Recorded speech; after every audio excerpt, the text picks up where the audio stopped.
常大人，我妹妹她怎么样了？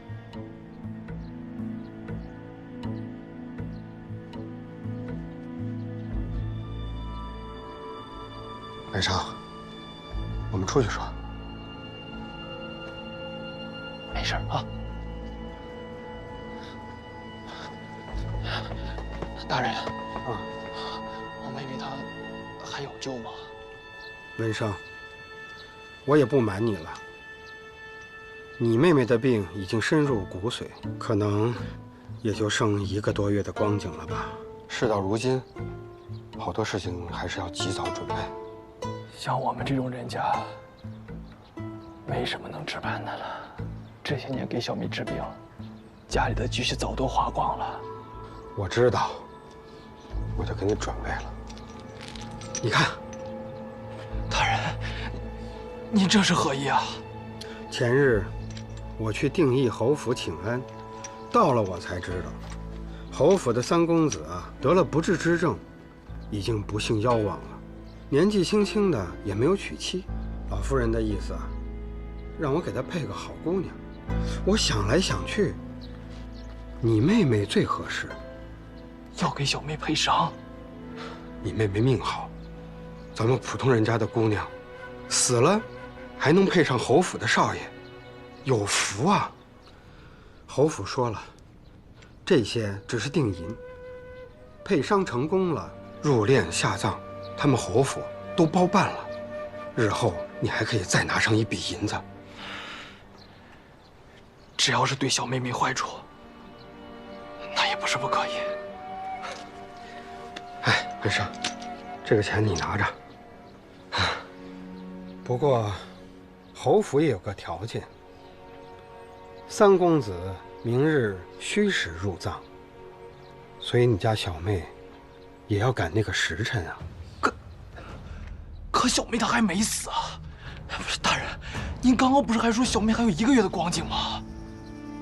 我说最多1个月，况且令妹这么活着多痛苦啊！文生，这是钦天监的秘药，不会有任何的感觉。哎，你要我杀了自己的亲妹子？文生，你先不要急嘛。你家小妹病了这么多年了，家里的积蓄也都花得差不多了，而且你今年28了吧，也没有婚娶，你准备就这么穷下去吗？那我也不可能用我自己小妹的命换钱。梁文生，你非得钻这个牛角尖儿吗？要不是因为我人好，你妹妹早就没命了；要不是因为有你妹妹，你也早就饿死了。你以为医馆这么吊着你妹妹的命，图个什么？你今天的富贵都是你妹妹换来的。所以你早就算计好的，你早就想把我小妹拉去配伤。你到底有没有给我小妹治病啊？你给我放开！今天我来就是干这个事儿来的，你不同意是吧？我自己来。你，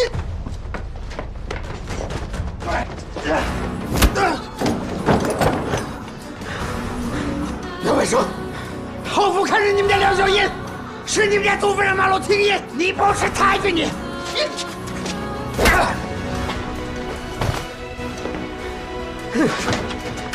刁民，刁民，别打了，求你，刁民，别打了，刁民！求求你放过我哥哥吧！不知好歹的东西，我一个唾沫都不会给你留。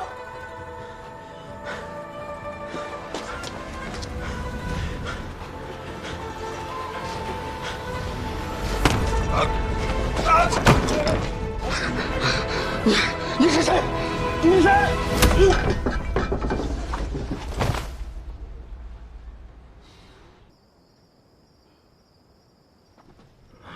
这大半夜的召见我们，有什么事不能等天亮了再说吗？我都睡着了，又让小厮给我叫起来，真折腾人。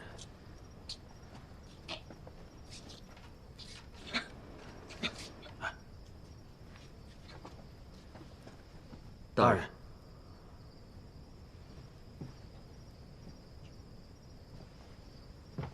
都来了，坐。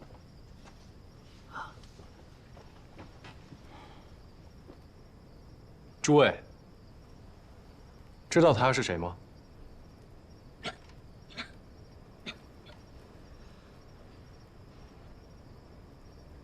他叫梁小烟。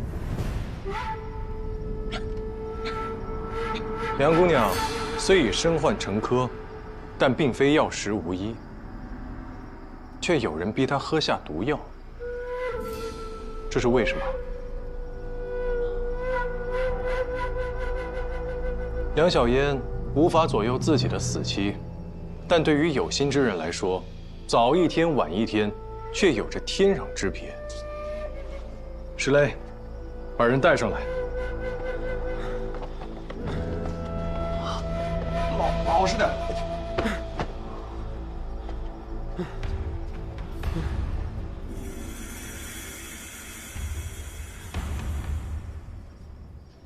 这些，就是常无医这些年做的勾当。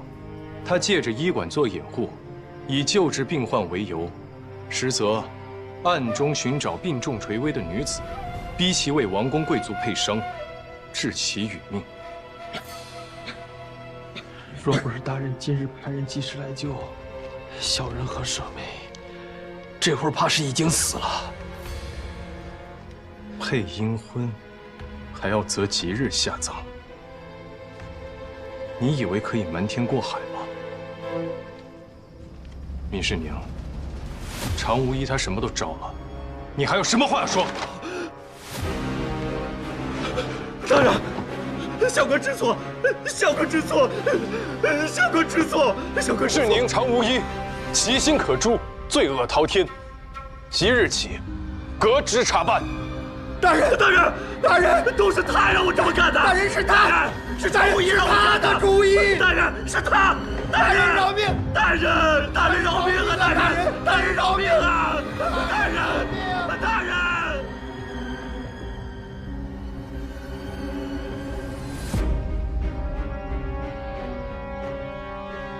我这里还有一份名单，里面有许多人，都跟着他们贪赃枉法、任人唯亲。今晚我就待在这里，等你们主动来向我坦白罪状。说得早的，酌情处罚；若是不说，被本官彻查出来，那就不是他们几个的事了，而是整个青天剑的事了。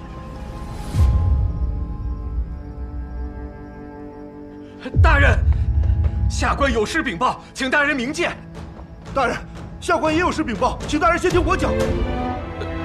大人，我也有话要说。大人，下官也有失禀报。大人，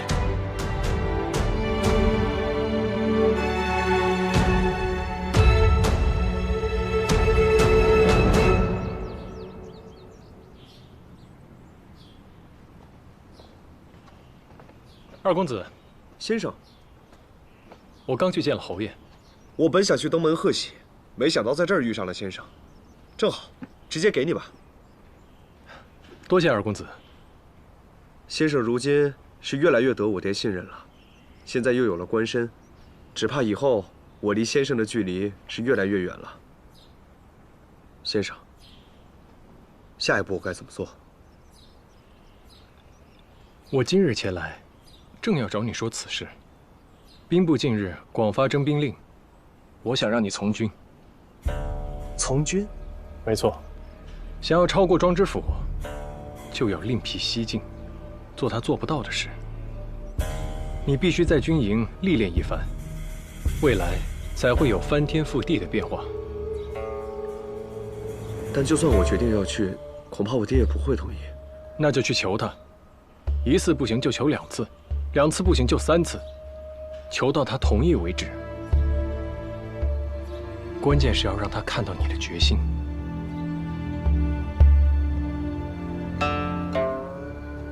是。来，哎，搁这儿，这，放这儿。哎，哦，放这儿啊，好，可以。哎，对，这个是在这儿啊，好。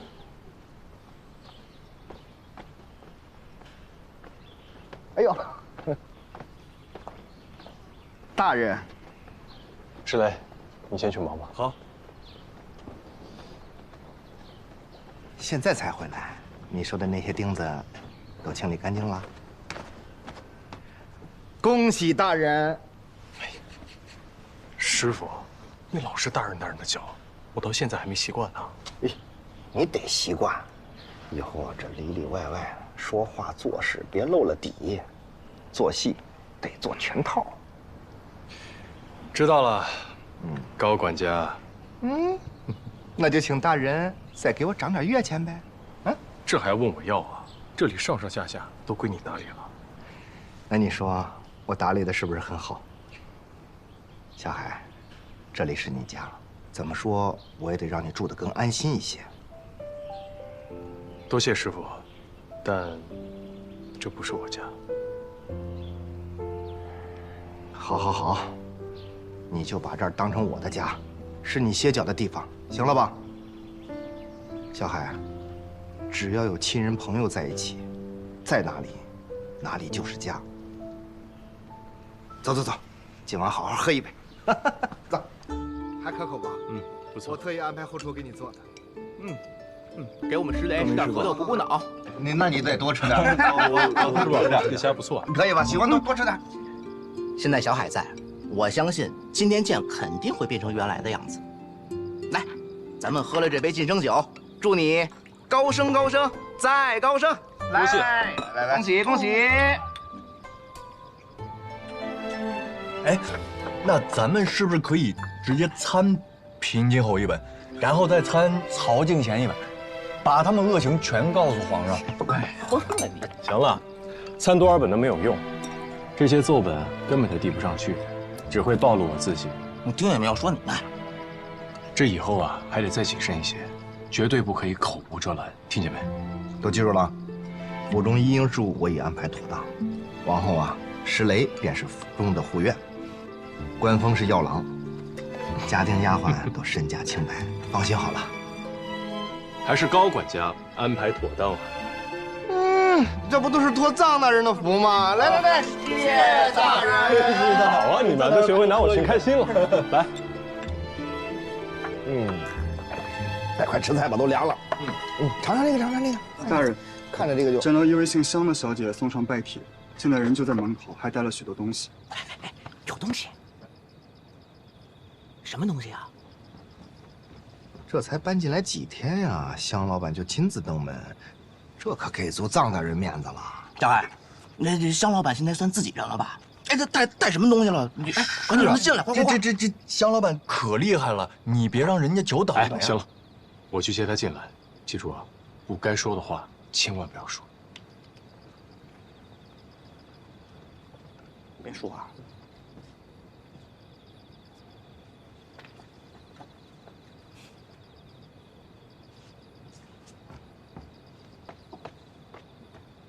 臧大人可不像刚来京城的时候了，方才我差点连门都进不来。香小姐大驾光临，本官有失远迎啊。现在都自称本官了，那我是不是该行个礼？小女，香小姐，千万使不得，您可是我的贵人啊。要行礼，也是在下行礼。东西都放这儿吧，出去等我。还不带我瞧瞧你的新宅子？请。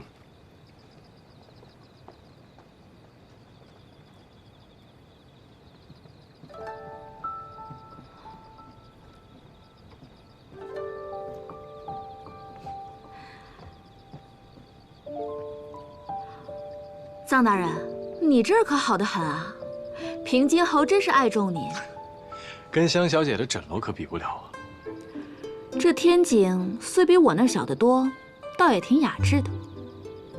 可惜，今夜看不到星星了。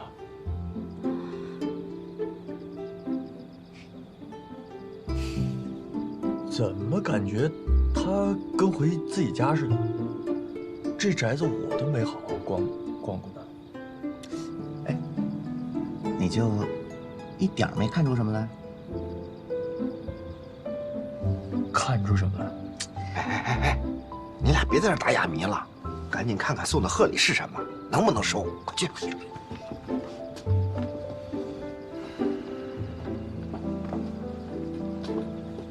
有事儿，有大事儿。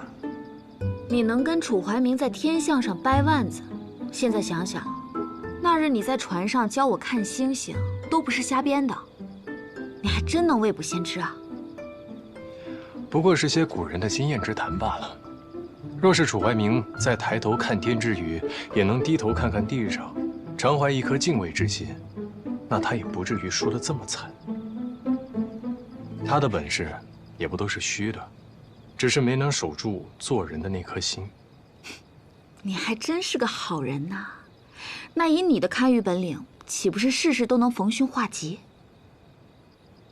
古人曾说：“知天意，逆天难。”很多时候，就算我们知道自己会发生什么，也还是无法阻挡。可是发生在你身上的都是好事啊！我之前还感叹你在短短几个月内就做成了侯府首席幕僚，现在才过去多久，摇身一变就变成了五品大员。如果没有香小姐的帮助，那我现在的结果恐怕完全不一样了。哼，那日在船上你还说每次我们见面总没好事。那香小姐现在还想不想常常见到我呀？怎么不想？我巴不得你多来枕楼花些银两呢。就算在下现在已经成为五品大员，也依旧是个穷鬼啊。在这京城里，我最不待见的就是官，官越大，我越不喜欢。你可不要成为他们那样的人啊！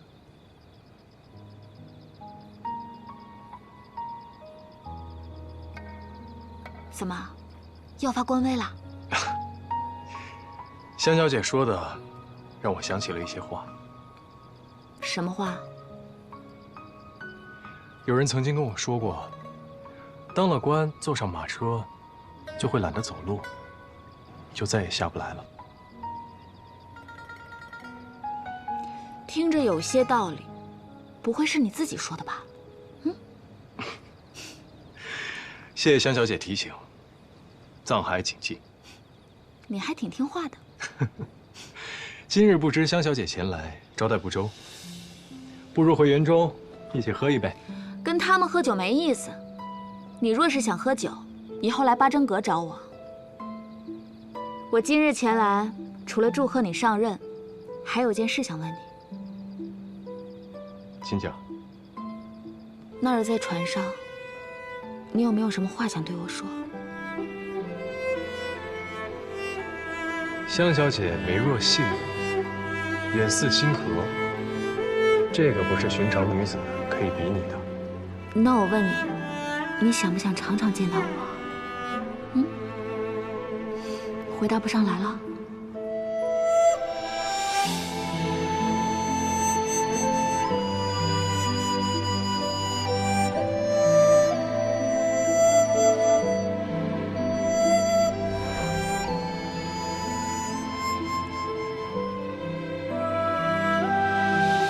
既然没有，那就算了，告辞。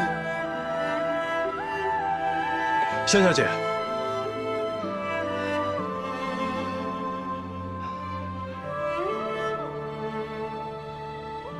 容我想一想。我现在还没有办法回答你。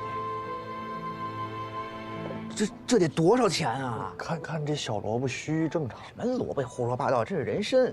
哎，小海，你快看，这么大的灵芝我都没见过。这香老板太阔绰了吧？哎，还有这酒，上等的好酒，到时候啊做成药酒，给你好好补补。小海，香老板送来的这些东西啊，都是一些不会受人以柄的礼物，看来他很替你着想啊。他这么快就走了？嗯。你们俩聊什么了？他提醒我，不要在官场上弄丢了自己。就这些啊？没聊别的？对啊。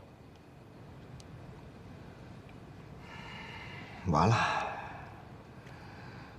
我们来京城还是来早了。师傅，四言合一啊。行了，不聊这些了，吃吧吃吧。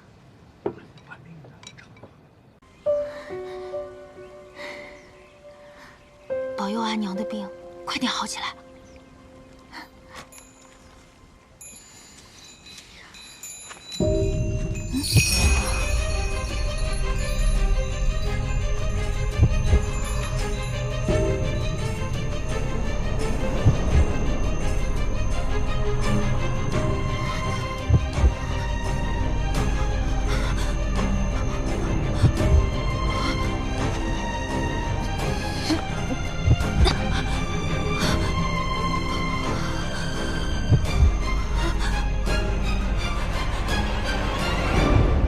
这就是我的决定。仇恨是最坚韧的力量，但你与平安已相识4年，你狠得下这个心吗？都背负这么久了，这4年不值一提。从今以后，我自己做主。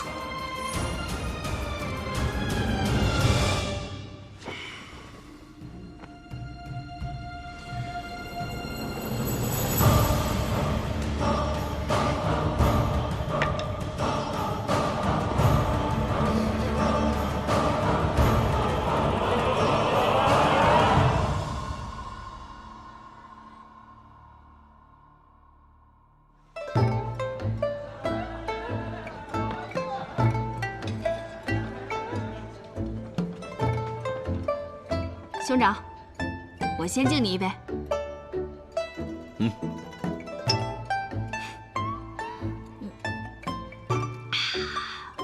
畅快。喜儿是酒量见长啊。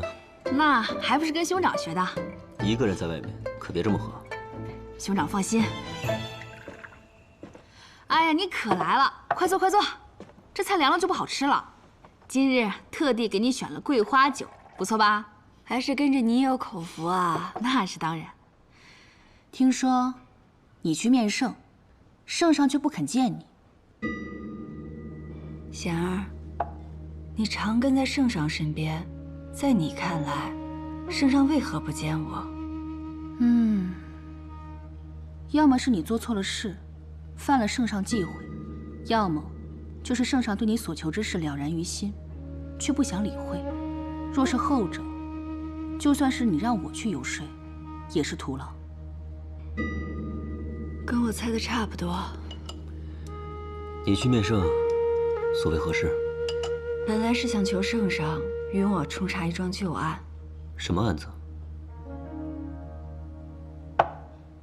吴将军，李宗旭的确是金元之战时阻碍颜良运往边境之人。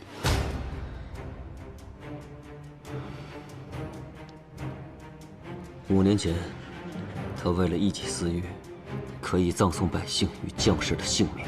5年后的今天，他又为了一己私念，利用夜宴，陷害袁绍成，真乃我朝之耻。不过，你在城外抓的4眼犯，与他无关。如果这盐不是从他手中流出，那就更糟糕了。此事恐怕与苍司使龚绍脱不了干系。龚绍、徐清，看来得找个机会去东桥盐仓看一看。兄长没有凭证，最好不要与龚绍正面起冲突，以免打草惊蛇。放心吧，你兄长自有打算。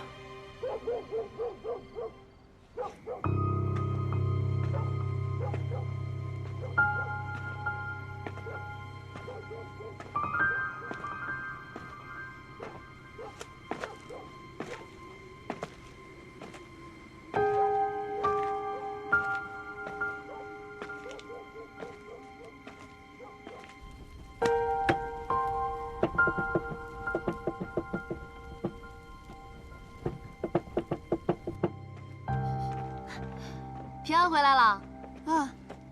平安，姑母在做糊饼啊。对呀对呀，你忘了，再有几日可不就是8月15了吗？我想着做点糊饼，一半卖了，另外一半对付你们几个小馋猫。等着啊，马上就来。快尝尝我做的糊饼的味道怎么样？啊！哎呦，我说你们两个干什么呢？快尝尝啊，好不好吃？好吃。哎，对了，霓裳，你去扬州的日子定了没有啊？不急，8月15月圆人团圆，我怎么着也得陪大家吃完团圆饭再走。你赶我啊？不敢不敢，谁敢赶你呀？姑母，这包子是蟹黄馅的，咱们家还要买得起蟹黄做包子呢。哎呀，这包子呀是老鬼拿来的。哦，这老鬼虽然是二娘的同门师兄，但怎么在我看来，好像不只是同门之情啊。你这张嘴啊，就是会说，这满桌的好吃的都堵不上你的嘴，是不是？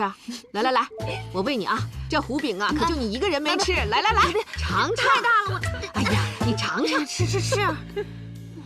姑母和霓裳以后都有去处了，等老了，看来只能咱俩凑一屋，将就凑合一下吧。谁愿意跟你凑一屋啊？你跟我睡觉老是翻身，跟摊煎饼似的，一翻我就醒。你给我修那个香囊，我还带不带得了呀？你别老问嘛，快修好了。我先看看。哎呀，过2天就给你了。这什么味儿啊？啊？哎呦，我的糊饼啊！哎呦，你不说我都忘了。哎呦，我的糊饼啊！哎呦，怎么办的？都糊了！哎呀，小心点啊！这回可真成糊饼了。平安，我已经进了七喜花铺，明日我就去海府，若有消息，我第一时间告诉你。啊，黛西，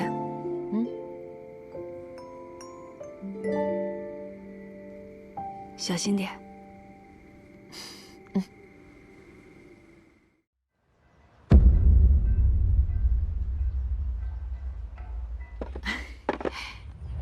你看看，这是远山黛色、银果翠绿和秋夕枫红，你拿好。这边走。哎，真好看，燕儿小姐一定喜欢。那老翁一看就是平民，这也进得了海府？嗨，这有什么奇怪？我们郎主心善，常有一些受了欺负的人，求爷爷告奶奶的来找我们郎主帮忙。这些我都点完了，你回去吧。好。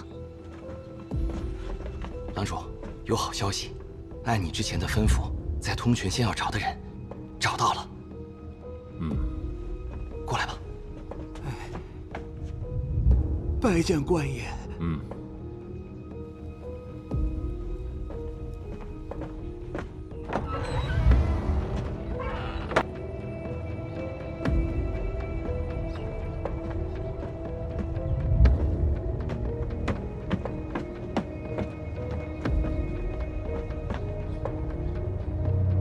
知道什么，都如实说来。说得好有赏，但若敢妄言，你可知后果如何？这，小人也不敢确定，那个叶心怡是不是当年我们通泉县那个小女孩？只是听管家形容这个女子会什么引人入眠之术，小人这才感觉是同一个人。这个小女孩叫什么？这个小女孩姓顾，叫顾青。有一回啊，我家孙子回来跟我说，顾青那丫头拿了个小东西，这么一晃悠，她就睡着了。醒来的时候啊，她脸上被画了个乱七八糟。我问她，她说什么也不记得了。哼，这有可能是孩童的玩笑之词，不可全信。不光我孙子看到，我也看到了。你看到什么了？我支支吾吾的，分明是在胡言乱语。来人！官爷，我本来带进棺材都不想说呀，这事儿太邪门了。那天，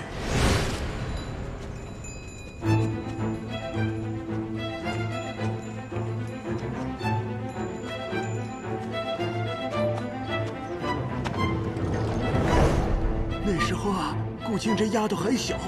那些女子，就是他引进废宅的。那宅子后来被御史不是，被那个谁放火烧了，里面的人全死了，吓人呐！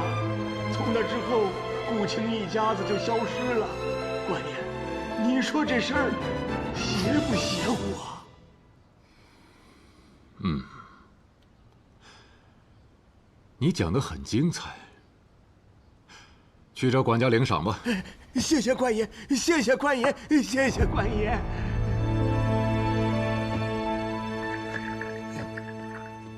官爷，为何让我按那日所说，一字不漏再讲一遍呢？这回你信我说的了？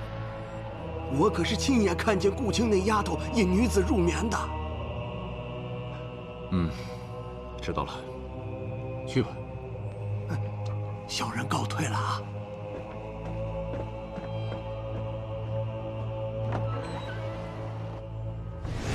郎主，近几日监视叶平安时，我看到有个女子和叶平安往来密切，他们竟想通过送颜料的方式混入府里。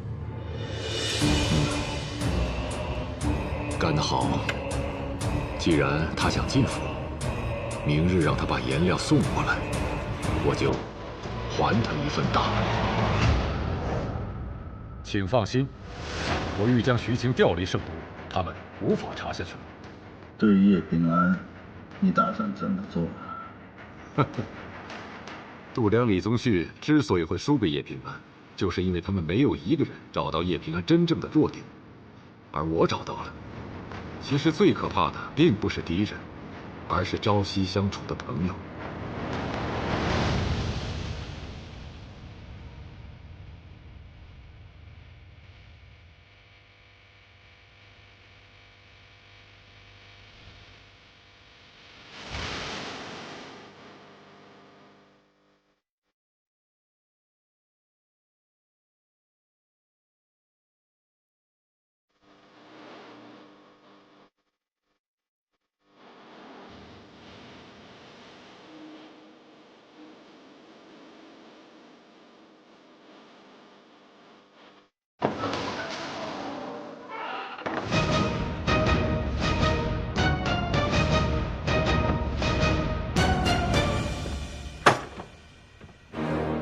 猜猜我今日在海府探听到什么？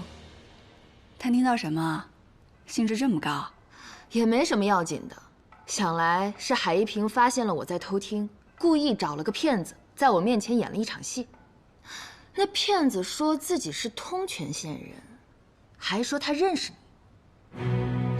他说在10几年前看见你用入眠之术将一名女子带进了废宅。这怎么可能？这分明是胡编乱造嘛！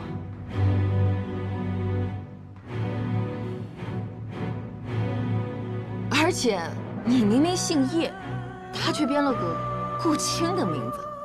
平安，我怕他败坏你的名声，不如我们先下手为强。我的原名不可以。平安，的确叫顾青。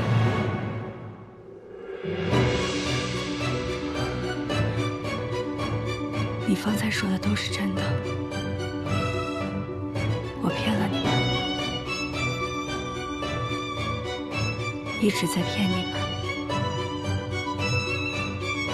我告诉你们的经历也是假的。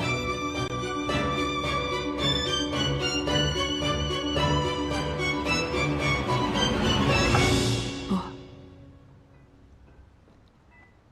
也不全是假的。我遇到的第一个御史案幸存者叫阮琴，那个蝴蝶吊坠就是他的，而我眼睁睁地看着他跳崖自尽了。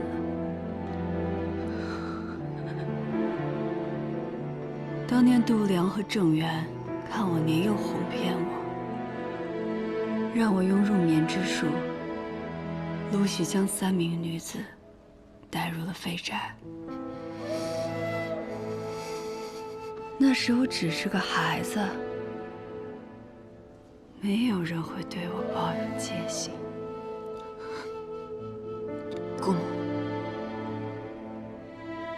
这事儿你早就知道了，对吗？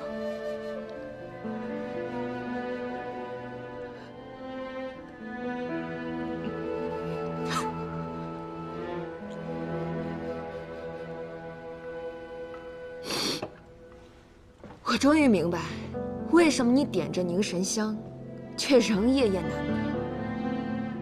说什么跟我们一样痛苦，说什么患难与共，哼，都不是。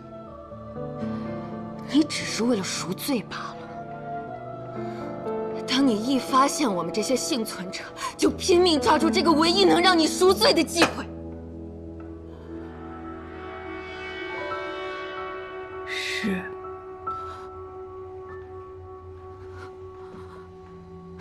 我太了解你了。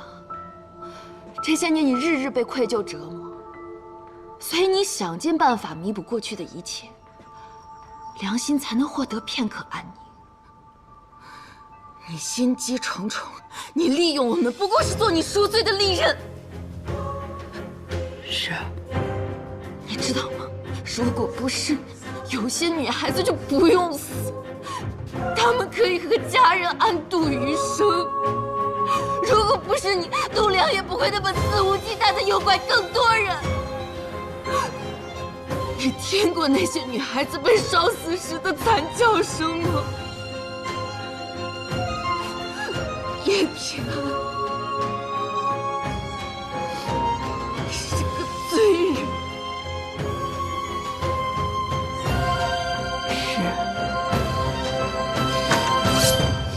担心，不要。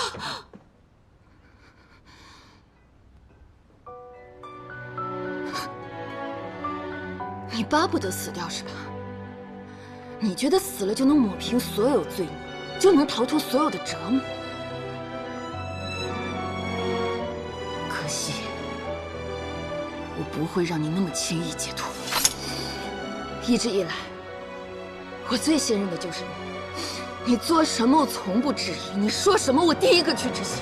我们几个什么都听你的，好像没有你我们就报不了仇。可我们都错了，没有你，我也会用我自己的方式报御史案之仇。叶平安，从今以后，我陆丹心不会再听你我之间再没有半分朋友之意。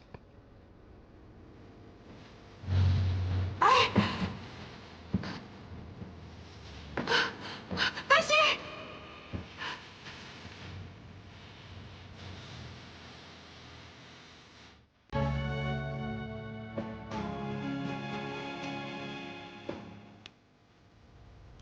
你还记得我们初见面时，我都说过些什么吗？我说，万莫让我失望。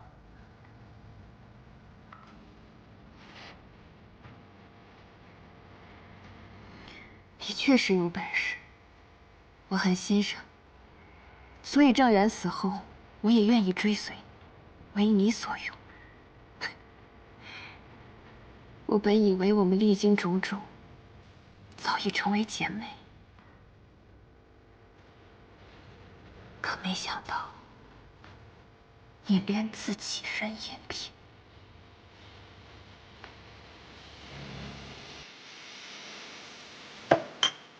走了。你去哪儿啊？我还能去哪儿啊？圣都是我的伤心地，我一刻也不想多留。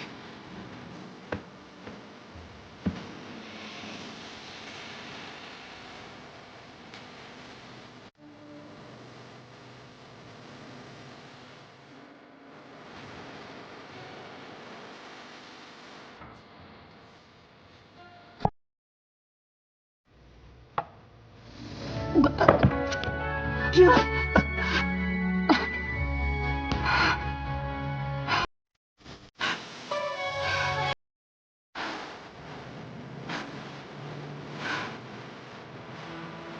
平安，我曾暗恶担心会有今日之劫，更怕前尘化恶果，旧日情谊成为扎向彼此的一把刀。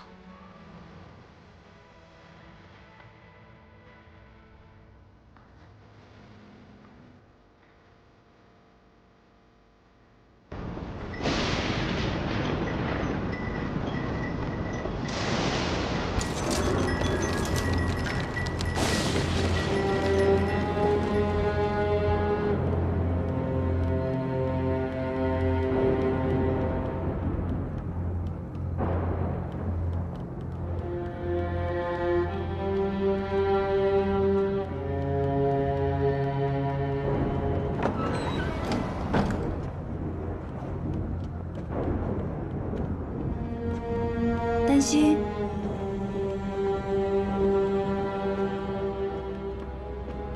是你吗？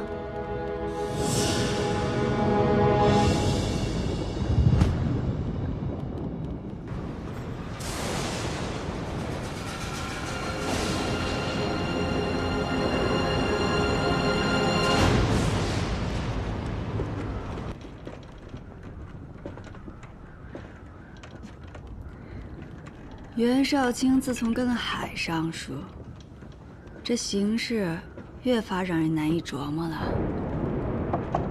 难以琢磨吗？这一册上可写着我睚眦必报，手段凶狠。看来你把我了解得挺透彻的。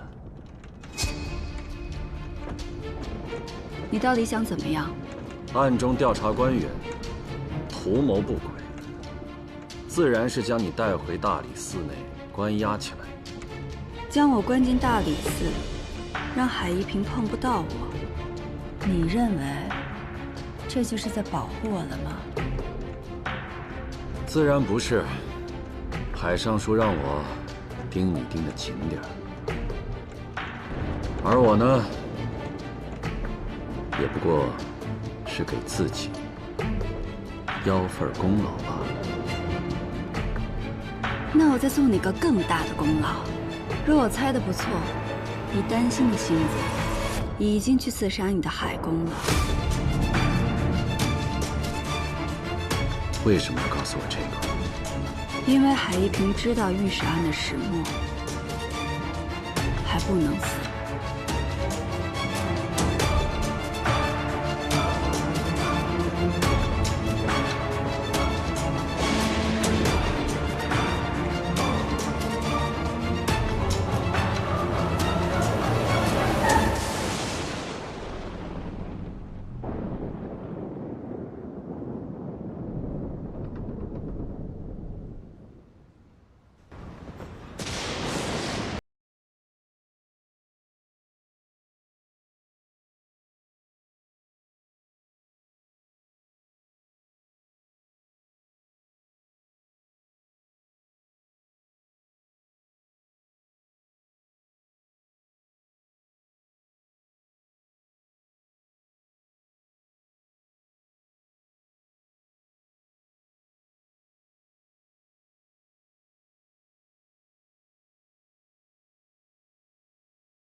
海公可有受伤？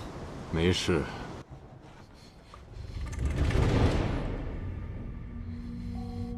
你接近叶平安的时候，可曾发现有这么一号人物？并不知晓，他藏得很深。不过，我从安心馆搜到了这本遗册。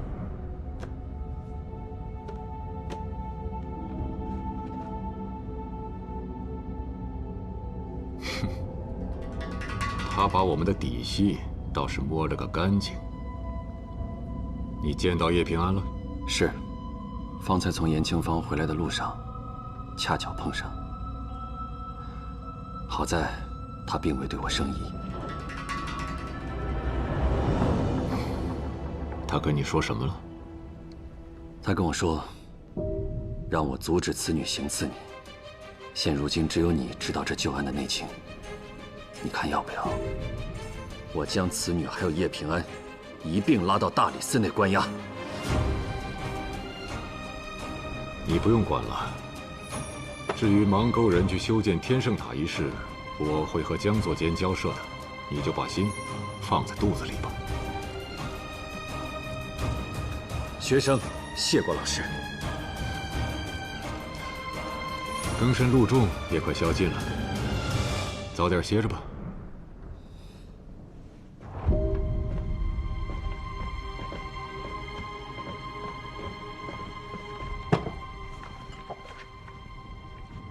嗯。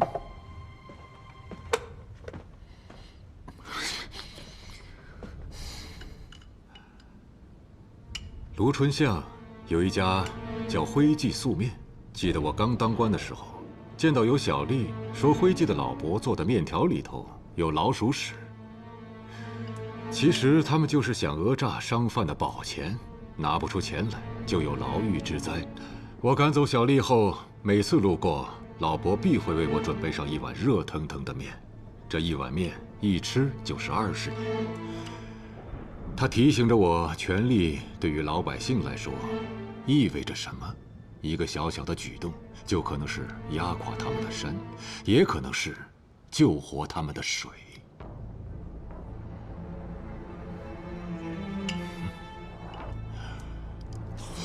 那个就像卖面老伯的人，却是酿成御史冤案的凶手。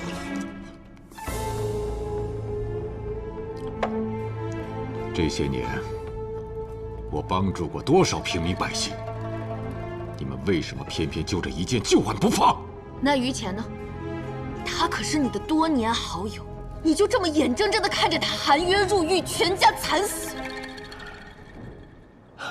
于钱，他太固执了。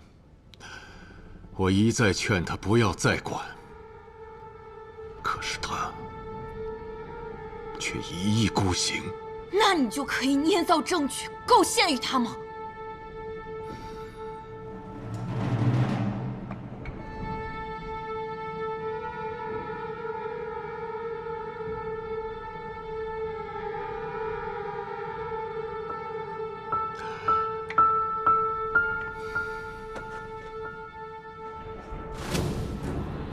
一个隐藏许久、处心积虑要杀掉我的人，为什么只带了把弓，连把刀都不带呢？你最想要的是什么？为御史案翻案。那你想一想，海一平让你偷听到老翁说的话，他的目的是什么？他想要我们反目成仇。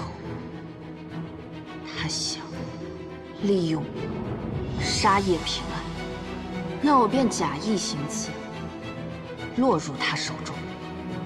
哼，不入虎穴，焉得虎子？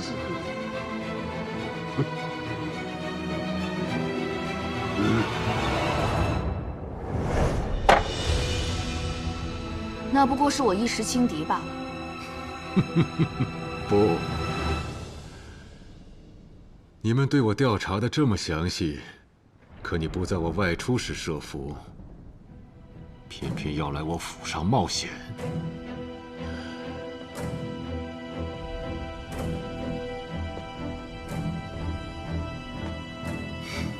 你不是来杀我的，而是想自投罗网，再从我嘴里套话。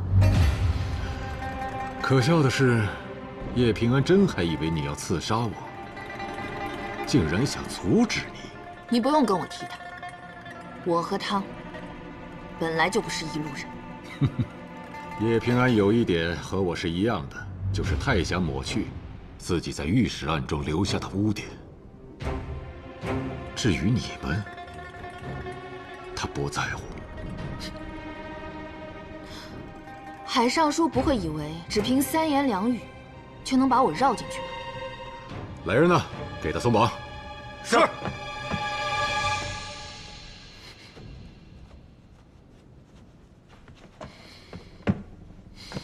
你要是想走，现在就可以走了；如果不走，明日我带你去个地方。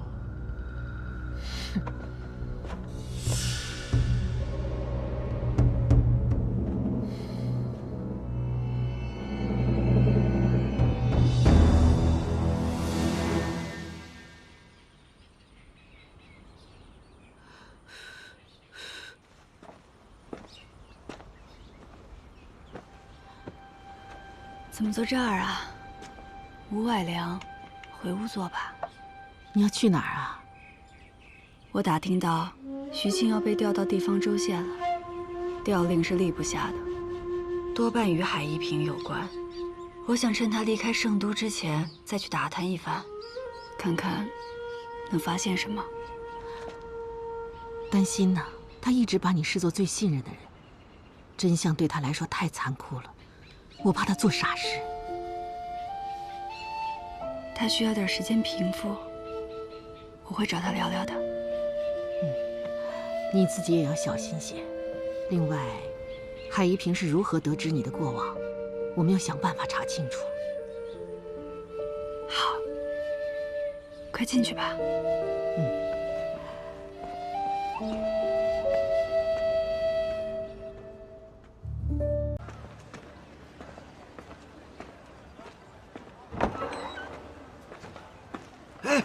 姑娘，你就是叶新一吧？是啊。哎呀，青儿，真是你啊！青儿，真看不出一点你小时候的样子了。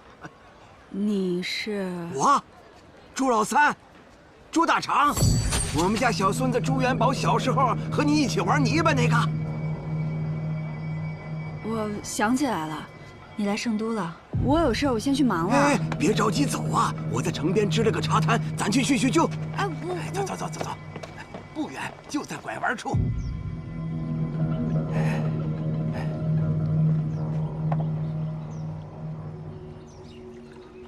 喝点茶。圣都地贵，我拾掇2天呢，总算是收拾出来了，可东西还不全呢。既然没什么本钱，那你为什么还来圣都开茶摊啊？哎呀，那不是因为你吗？我？是啊，你小时候性子古怪，我跟你娘亲说过吗？就那个什么引人入眠之术，那可是要闯祸的。我可看见你如何领那女子走进废宅的，我还以为你们闹着玩呢，这结果是……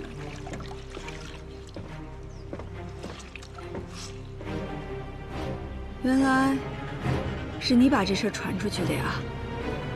你说这事儿啊，谁让我看得清楚呢？现在我仔细琢磨了一下，我算是明白了。这事儿你怕得很吧？那些女子的死，你脱不了干系吧？以前的事别提了。我看你这茶摊儿开的地方也不行啊，在圣都人生地不熟的，还是回通泉县去吧。我给你雇辆马车。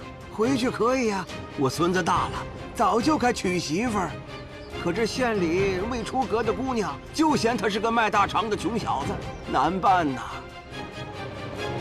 哎，要不你给我500两银子，就这个茶摊儿，我不开了。那你请便。你可想清楚了，圣都的人还不知道你做过的孽。你要是不给我银子的话，我逢人就说你当初是怎么骗女孩子走进废宅的。我可是人证，你骗了多少姑娘啊？3个、5个，还是6个、7个？我说的话就是证据，你害人的证据。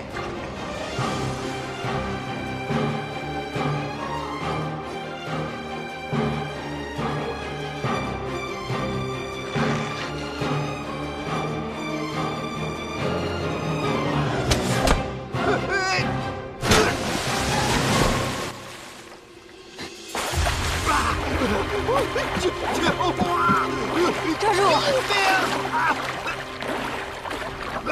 救我！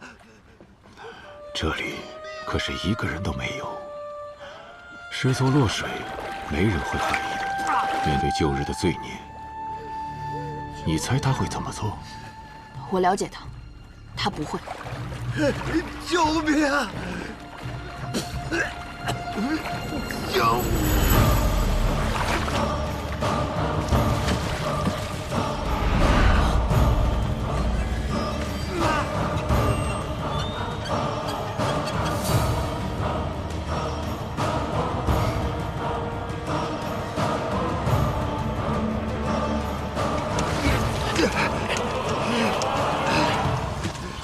你说让我把他领到这儿，在河边洗抹布，可没说还有这倒霉的事儿啊！现在明白了吧？你所认为的一切，那都是错的。面对自己犯下的罪孽，他的所作所为，跟度量、跟李宗旭又有何区别？他叶平安审判别人，怎么不审判他自己呢？你要知道，人的忘性是很大的。现在还有多少人能够想起当年的御史案呢？人生不过100年，你不要以为你们做的事情有多么重要。对别人重不重要我不关心，哪怕只有我一个人在，于前的冤屈，所有女子的清白，我都要讨回来。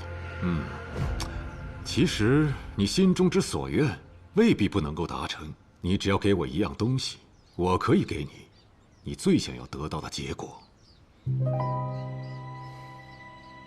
你想要叶平安的命，对吗？你为什么能让我活，却一定要他死？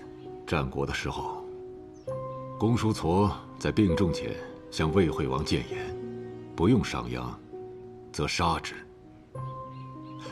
魏惠王没有采纳，而后商鞅投奔了秦国。不久之后，秦国就把魏国给灭了。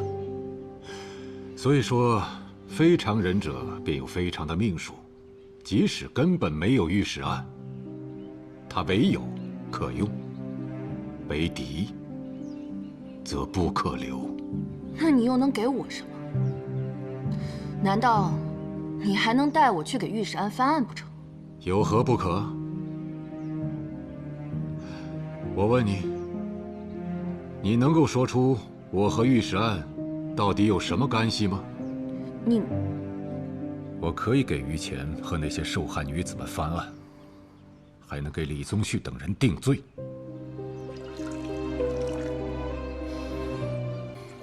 唯有我能帮你达成心愿，只要你替我杀了叶平安。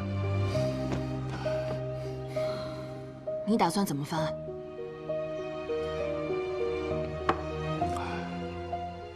谁都以为那帮女子尽数亡故，没有人能够证明你是这御史案的受害者。可我作为于前当年的故友，我可以亲自带你去见大理寺卿郭瑜，为你证明身份。条件不错，可还是不够。叶平安曾是我最好的朋友，我跟他朝夕相处了4年，他的命值得更多。不错，接着说。要想让大理寺翻旧案，我一介小民说的话根本不可信。而御史案卷宗已经被烧，也没有其他物证，我没有任何凭据能证明于前的清白。你大可在利用我除掉叶平安之后再出尔反尔。我凭什么相信你？我手上有一封于前当年在狱中写给我的鸣冤信，信中他亲笔写下，他是被度量陷害的。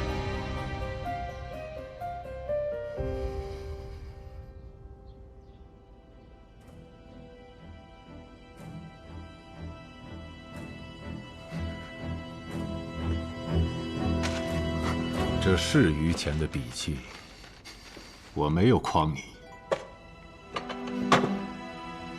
当年于公对你寄予了最后一次查案的希望，而你却选择袖手旁观。我警告你，到了大理寺之后，你说的每一句话，甚至每一个字，都要按照我教你的讲。倘若口无遮拦，谁也帮不了你。翻案的希望在你，你大可放心。但这信，你当真会给我吗？难道你不怕大理寺质疑？你当年为何隐瞒不报吗？这封信不过是个旁证，当时于谦的话无人相信。就算我把这封信拿出来，也救不了他，而且还会引火烧身。我忍辱负重多年，直到与你这受害女子相逢，我才敢拿出这封信来，为于谦翻案。忍辱负重，海公的所作所为，还真是令人钦佩呀。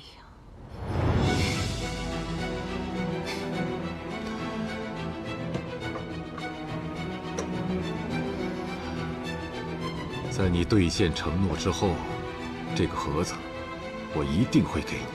但是你如何让我相信，你真能狠下心来，杀掉叶平安？你会看到，在这世上，我便是他唯一的弱点。